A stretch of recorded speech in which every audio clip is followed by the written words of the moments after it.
A vital element in keeping the peace is our military establishment. Our arms must be mighty, ready for instant action, so that no potential aggressor may be tempted to risk his own destruction. The big problem with the public and the media is they think you're president, you're chair of this Senate committee and what have you, and that there's this vast conspiracy of these kind of people lying to the American public. It's the opposite. They're actually victims, most of them. Now, there are a few devils. Our military organization today bears little relation to that known of any of my predecessors in peacetime.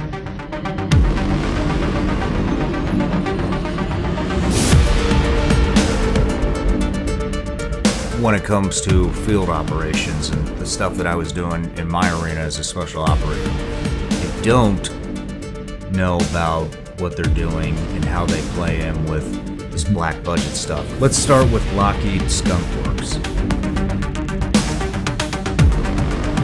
But we can no longer risk emergency improvisation of national defense. We have been compelled to create a permanent armaments industry of vast proportions. In night vision video from a Navy destroyer, a mysterious flying triangle above the deck of the ship. But some of the objects go beyond just flying in the sky. One shows a spherical object dipping into the ocean, similar to an incident in Puerto Rico.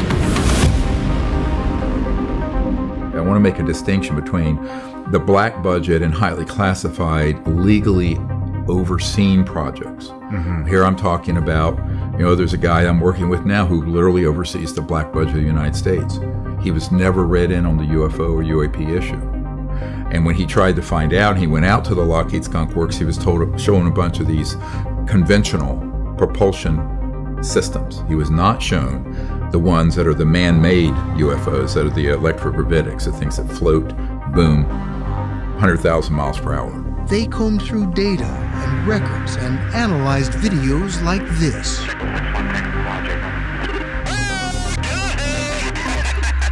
A Navy aircrew struggled to lock on to a fast-moving object off the U.S. Atlantic coast in 2015.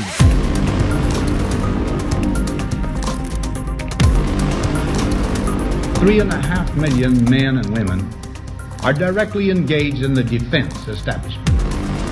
We annually spend on military security alone more than the net income of all United States corporations. We'll say there are people that have come forward to share information with our committee over the last couple of years. I would imagine some of them are potentially some of the same people that perhaps he's referring to. I want to be very protective of these people.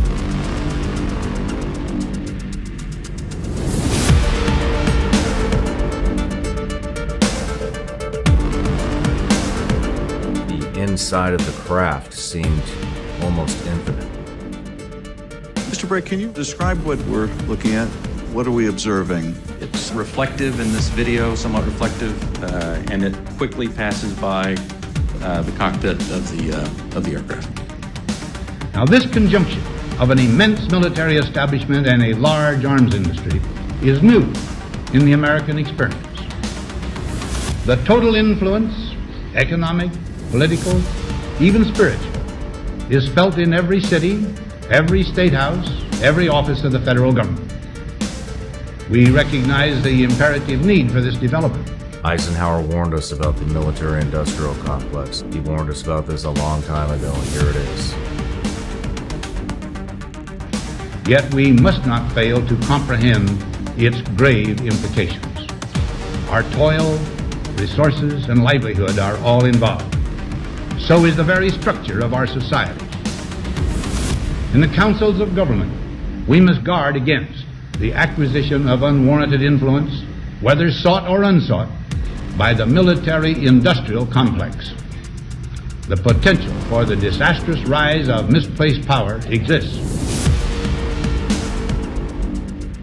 This is getting very serious right now. That's why I'm on your show. There's a 6-month window. Well, a lot of these people came to us even before these protections were in the law for whistleblowers to come forward. Some are public figures, and we've heard from them in the past. Others, have not shared publicly. And the reason why I'm being cautious, I'm not trying to be evasive, but I am trying to be protective of these people. Some of these people still work in the government, and frankly, a lot of them are very fearful of their jobs, fearful of their clearances, fearful of their career, and some, frankly, are fearful of harm coming to them. Something that was rotating, and it was transitioning between colors like a light matte gray as well as a dark matte black. So in between, that's what it kept, and it was very smooth. There was a monolithic slab directly in front of me that was being held up by nothing. The closer that I got to this slab, I felt an intense vibration inside of my body.